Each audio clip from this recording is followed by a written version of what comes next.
For some of us that are really excited over UFC and all these great fighters, you want to see power? Look at the body of Rasulullah sallallahu alaihi wasallam. Look at the power of Rasulullah sallallahu alaihi wasallam. Such a strong individual, such a powerful individual, that the greatest wrestler of the time, Rukana, he comes in front of Rasulullah sallallahu alaihi wasallam. He says, "Oh Muhammad, you put me to the ground and I become a Muslim."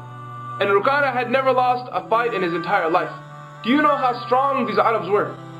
When the poets describe the power of the Arabs, when the poets describe the powerful men of the Arab, you know how these Arabs would prove their power? They would take a rope and tie it around their waist. They would take a rope, and what would they do with it? Tie it around their waist. And the other side of the rope, they would tie it on a horse.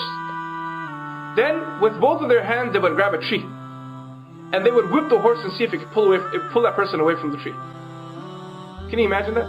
They would whip the horse then and say, "What? Let me see if you can pull me away from the tree." And he would be holding to the tree like this. These men were rock solid. These men were true strong men. You can't even imagine that.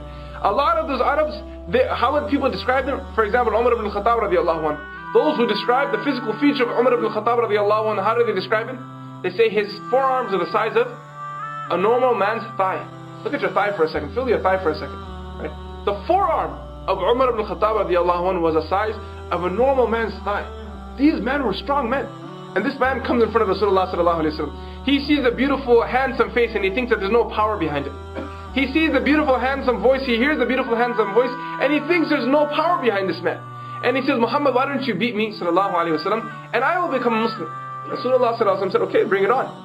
Rasulullah sallallahu alaihi wasallam didn't check it out. He said, "What did he say? Come on, let's go right now, on the spot. Let's go right now." And a person came to Rasulullah sallallahu alaihi wasallam. Rukana came, and Rasulullah sallallahu alaihi wasallam, what did he do to him? He picked him up and put him on the ground. He put him down.